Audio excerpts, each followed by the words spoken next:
Bunu kabul eden işçilere taksitler 2 yıl sonra dahi ödenmemiş durumda. Kabul etmeyen işçileri ise ilk önce haksız kodlarla çalıştıkları sürenin ücretlerini bile ödemeden tazminatsız işten attı. Tokat'ta yüzlerce işçi bu haksızlığa karşı 5 aydır direnişte. Çorlu'da ise işçiler alamadıkları taksitlerini almak için defalarca kez eylem yaptı. İmza topladı. İstanbul'daki şık makas işçileri de haklarını alamıyor.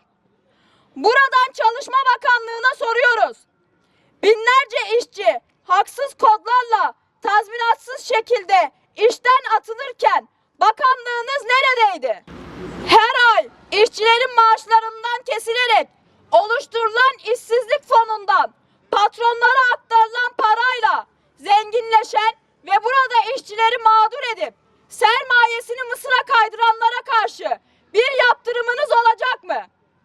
Ömrü boyunca canını dişine takıp baskı ve sömürü altında çalışıp kıdem tazminatına hak kazanan işçiler yıllarca mahkeme kapısında sürünmesin diye ya da patronlar tazminatları gasp edip kaçmasın diye bir şey yapacak mısınız?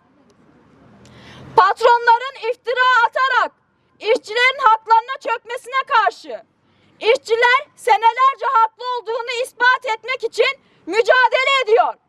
Mahkeme kapılarında bekliyor. İftirayı atan patron ancak kanıt, delil sunmak zorunda kalıp haklı olduğunu ispat etmeye çalışan işçi. Hukuk, mahkemeler, adalet resmen patronların lehine işliyor. Bu konuda bir çalışmanız olacak mı?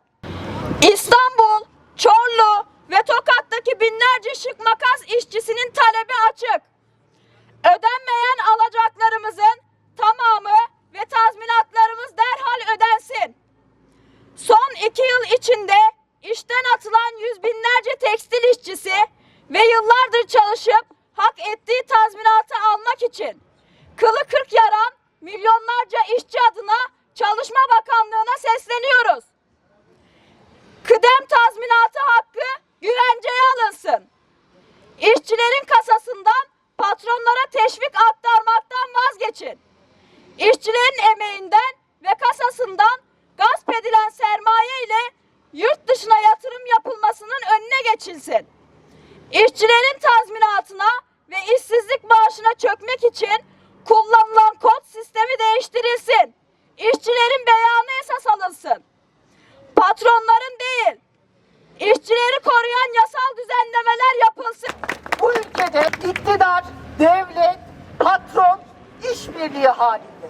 Bütün kolluk kuvvetlerini de kullanarak işçi emekçi mücadelesine, işçi sınıfının emek mücadelesine karşı bütün baskıcı politikalarını uyguluyor.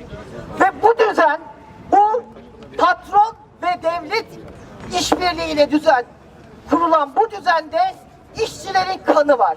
İşçi cinayetleri katmerlenerek artıyor. İşçi sağlığı, iş güvenliği diye bir şeyden söz etmek mümkün değil. Tazminat hakkı